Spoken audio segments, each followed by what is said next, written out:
साथियों नमस्कार। आज मैं आपके साथ कुछ अलग साझा करूंगा और वो है कोरोना काल में अपने आप को संतुलित कैसे रखें। कोरोना काल में हर तरफ अशांति है, हर व्यक्ति निराशाजनक है। इस वक्त पूरे देश क्या पूरे दुनिया के अंदर बहुत मारामारी है। हॉस्पिटल में बेड्स नहीं मिल रहे हैं, लोग तकलीफ में हैं, ऑक्सीजन कमी है। मतलब ऐसी कोई व्यथा नहीं होगी जिससे आज की तारीख में व्यक्ति गुजर ना रहा हो। साथियों, वैसे तो आज मैं आपके साथ साझा कर रहा हूं, लेकिन मैं इसको पर्सनल रूप में रोजाना दशकों हो गए इस प्रैक्टिस को करते हुए 1 घंटा 1.5 घंटा रोजाना सवेरे ध्यान में अपने आप को डुबोना। होता क्या है कि चलिए मैं आपसे एक सवाल करता हूं, ऐसा कौन सा व्यक्ति है जिससे आपकी वाकिफी ढंग से नहीं है? आप सोचिए, तो हो सकता है आपको जवाब आए, लेकिन मैं आपको उस तरफ ले चलता हूं जो जवाब मैं आपसे चाहता हूं।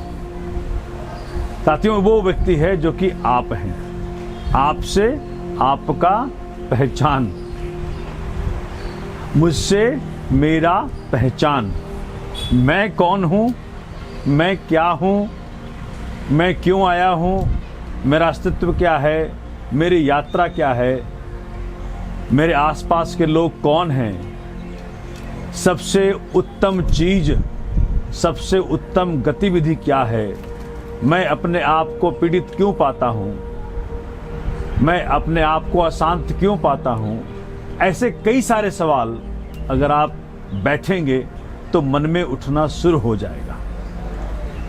और आप देखेंगे कि जैसे जैसे इन सवालों के जवाब आपको मिलते जाएंगे, वैसे वैसे धीरे धीरे आपके मन में असीम अशांति जो पहले थी वो हट करके गजब की शांति आने लगेगी।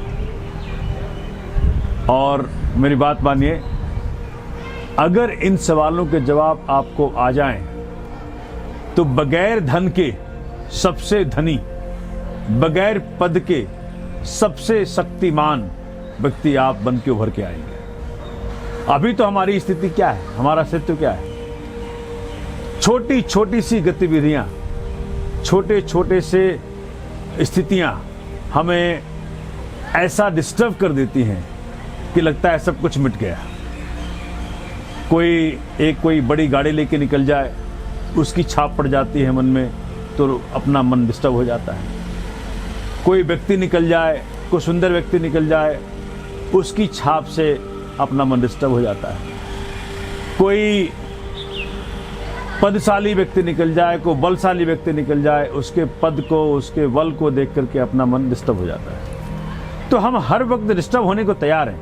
हम परफेक्ट एग्जाम्पल हैं कि कोई व्यक्ति छोटा सा गाली दे दे, कोई व्यक्ति छोटा सा अपमान कर दे, कोई व्यक्ति कुछ कह दे, मतलब हम तो तैयार हैं डिस्टर्ब होने के लिए 24 घंटे। फिर तो स्थितियां हैं, फिर तो हर वक्त हर कोई आपको कमजोर समझेगा, कभी भी कहीं भी कुछ कह देगा और आप डिस्टर्ब हो जाएंगे। तो आप कैसे अपनी मन स्थिति को मजबूत करें, आप कैसे अपने आप को उस लेवल पे लेके आएं जहां की दुनिया कुछ भी कहे, दुनिया कुछ भी करे, आप डिस्टर्ब नहीं होंगे। आपकी शांति आपके हाथ में, आपका अपना अस्तित्व आपके हाथ में। ये कैसे होगा, कब होगा? तो साथियों, वो यात्रा थोड़ी अलग है, दुनिया की यात्रा अलग है। और एक बात और समझें, जैसे एक पक्षी है, एक पक्षी के 2 पर होते हैं, दोनों पर बराबर बैलेंसिंग में होना जरूरी है। एक भी डिस्टर्ब हुआ कि आदमी इम्बैलेंस हो जाएगा, पक्षी इम्बैलेंस हो जाएगा। तो मैं उसको कहता हूं एक अंदर की यात्रा है, एक बाहर की यात्रा है। तो जो अंदर की यात्रा है उससे आपकी मन स्थिति के ऊपर आपका कंट्रोल, उससे आपके अंतरतम में जो भाव उठते रहते हैं उस पे आपका कंट्रोल जब वो हो जाएगा तो जो बाहर की यात्रा है, धन की यात्रा है, पद की यात्रा है, उसके अलग एक मायने होंगे। वो फिर आपको डिस्टर्ब करने वाला नहीं होगा, वो फिर आपको ऑटोमेटिकली अपने आप आपके रास्ते आ जाएगा। साथियों, इस वक्त कोरोना काल में जो एक विधि है जिसको मैंने दशकों से किया है और जो मुझे वास्तविकता में हर स्थिति में, हर परिस्थिति में हेल्प करता है, जो मेरे मन को डिगाता नहीं है, जो मुझे बेबस नहीं करता, उसकी तरफ मैं इशारा कर रहा हूं। साथियों, उसका नाम है ध्यान।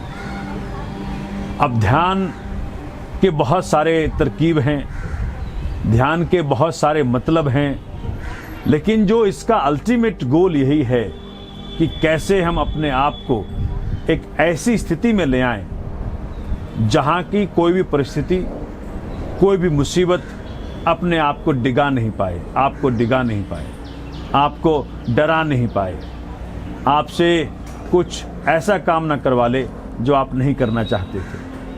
आपकी असली मलकियत स्थापित हो जाए, आप असली में अपने आप के मालिक हैं, ये स्थापित हो जाए। अब हिंदू परंपरा में ध्यान के कई मतलब हैं, मुस्लिम परंपरा में ध्यान के कई मतलब हैं, लेकिन अंतोगत्वा मैंने ये देखा है हर धर्म ध्यान की बात तो करता है, अपने आप से मिलने की तरकीब तो देता है, अपने आप से पहचान करने की तरकीब तो देता है। अब जिस ध्यान को मैं अपनाता हूँ, जिस ध्यान के जरिए मैं अपने आप को अपने आप से जोड़ पाता हूँ, उसकी बात मैं आपसे साझा करूँगा। साथियों, सवेरे सवेरे ब्रह्म मुहूर्त में वो सबसे उत्तम समय है ध्यान करने का। आप 3:30 उठ जाएं, 4 उठ जाएं, 3 से 5 के बीच में उठ जाएं, प्रयत्न नहीं करें। और उठते के साथ बगैर किसी, चूंकि उस वक्त जो मन स्थिति आपकी होती है, आप सो के उठते हैं तो कोई भी मानस पटल पे कुछ और इम्प्रिंट नहीं होता है। आप बहुत एक शांत चित्त से होते हैं, शांत मन से होते हैं, मन में कोई और भाव नहीं होता है। तो वो इसीलिए ब्रह्म मुहूर्त सबसे उत्तम समय है। अब जब आप उठते हो तो उसके वक़्त ऐसा कहा जाता है कि उस वक्त देवी देवता भी उपलब्ध होते हैं, उस वक्त पॉजिटिव एनर्जी उपलब्ध होती है, उस वक्त पूरी ब्रह्मांड का ऊर्जा उपलब्ध होता है। तो जब उठें उसके बाद नहा धो लें। बगैर नहाए ध्यान बनता नहीं, मज़ा नहीं आता। तो ध्यान के लिए नहाना बहुत ज़रूरी है, अपने आप को चुस्ती फुर्ती में लाना ज़रूरी है। और जब नहा लें उसके बाद फिर चौकड़ी मार के बैठ जाए। अब करना क्या है चौकड़ी मारने के बाद? तो कभी कोई व्यक्ति कहता है कोई नाम जपो, कोई राम राम जपो, कोई गुरु मंत्र जपो, जो मर्जी करें, लेकिन बैठें जरूर। पहले बैठना बहुत जरूरी है। चौकड़ी मार के अगर कोई व्यक्ति 1 घंटा बैठ गया तो वो अपने आप में एक बहुत बड़ी उपलब्धि है। आसान नहीं है, कभी बैठ के देखें, आसान नहीं है। तो मैं नहीं कहूँगा कि अगर आप ये काम नहीं करते हैं, अगर आपके पास ये प्रैक्टिस में आप नहीं हैं, तो आप 1 घंटा की तैयारी ना करें। आप 10 मिनट की करें, 15 मिनट की करें, 20 मिनट की करें, छोटे से अवधि में करें। क्योंकि मन बहुत चलायमान है, मन बहुत चंचल है, आपको कहीं ले जाएगा। आप बैठे यहाँ रहेंगे कमरे में अपने, और मन चला जाएगा अमेरिका। आप मन में बैठे रहें कमरे में, मन में आएगा भाव कि भाई कोरोना काल में पता नहीं अगर मुझे कोरोना हो गया तो क्या हो जाएगा, बेड मिलेगा नहीं मिलेगा, तो क्या स्थिति रहेगी, परिवार कहाँ रहेगा। तो मन आपका बहुत चलायमान है, मन आपका बहुत ही चंचल है। और मन की स्थिति यह है, गुरबानी में आता है मन जीते जग जीत। जिसने मन जीत लिया उसने जग जीत लिया। मन ही सब कुछ है। मन आपको नाच नचाए, मन आपको भगवान के दर्शन कराए। मन वो बंदर है। किसी ने एक संत के पास में था, उन्होंने बड़ा अच्छा लिखा कि पुजारी तू अपनी पूजा में लाग, पुजारी तू अपनी पूजा में लाग, चला चल तू इसके अंदर। उन्होंने शरीर की तरफ इशारा किया कि चला चल तू इसके अंदर, तुझे मिलेगा एक बंदर। बंदर किसको उन्होंने कहा? मन को कहा। मन को बंदर कहा। बंदर क्या होता है? चलायमान होता है, चंचल होता है। बंदर दिखलाएगा मंदिर। अगर वो बंदर काबू में आ जाए, अगर ये बंदर काबू में आ जाए आपके, तो बंदर आपको मंदिर दिखलाएगा। बंदर दिखलाएगा मंदिर, मंदिर दिखलाएगा। जामे बैठा श्याम है सुंदर, जिसमें परमात्मा का रूप, जो गुरु साहिबान के अनुसार उन्होंने परमात्मा को श्याम सुंदर कहा, भगवान कृष्ण के रूप में देखा उनको। आप भगवान राम के रूप में देख सकते हैं, आप अल्लाह के रूप में देख सकते हैं, जिस मर्जी में देखें, लेकिन उसको एक सिंबॉलिक रूप में श्याम सुंदर कहा। बंदर दिखलाएगा मंदिर, जामे बैठा श्याम है सुंदर। जिसको दिखे, जिसको अंदर दिख गया श्याम सुंदर, उसके पूर्ण भाग पुजारी अपनी पूजा में ला। तो ये मन जो है ये की है, पूरी मुसीबतों का जड़ मन, शांतियों का स्रोत मन। तो मन जो है वो बहुत इंटरेस्टिंग, और मन ही आपका केंद्र बिंदु है।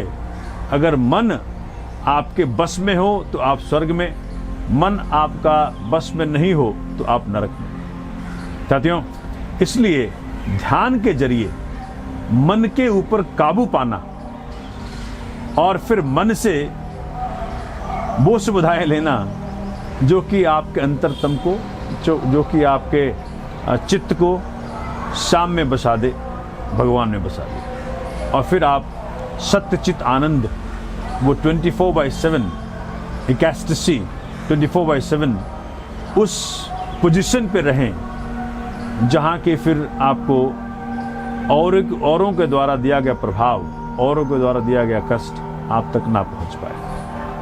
कष्ट तो होगा अगर आप आए हैं दुनिया में, लेकिन वो कष्ट आपको अफेक्ट ना करे, आपके अंतरतम को डिस्टर्ब ना करे। मुसीबतें तो होंगी, लेकिन वो अंतरतम आपका डिस्टर्ब ना हो, ये ध्यान से संभव है। तो आप भी प्रयास करें कि सवेरे, जिस तरह से मैंने आपके साथ साझा किया, सवेरे उठ के नहा धो के चौकड़ी मार के बैठ जाएं, और जो भी आपको जिस किसी गुरु ने दे रखा उसको कर लें। अगर नहीं दे रखा हो और अगर आपको मेरा अनुभव लेना हो तो आप सिर्फ और सिर्फ दृष्टा हो जाएं। आप देखें कि क्या हो रहा है। ये भगवान बुद्ध का एक बहुत बड़ा ह्यूमैनिटी को, मानव जाति को योगदान दिया भगवान बुद्ध ने। विपश्यना ध्यान। देखें, सिर्फ देखें, चले नहीं। जो कुछ दिखे उसके पीछे चले नहीं, सिर्फ देखें। तो चौकड़ी मार के, आंख बंद करके सिर्फ देखना शुरू करें। मन में जो भाव आए, मन में जो भाव आए जाए, लेकिन आप भावों के पीछे ना चल दें। और इसका प्रयास करें कि कैसे, और फिर देखें कि किस तरह से आपके मन में शांति हर तरफ से उभरती है, किस तरह से आप अपने आप की मलकियत स्थापित कर लेते हैं, किस तरह से आप बाहर के डिस्टर्बेंस से अपने आप को मुक्त कर लेते हैं। फिर कभी आपसे और साझा करूंगा। आज के लिए इतना ही। जय हिंद।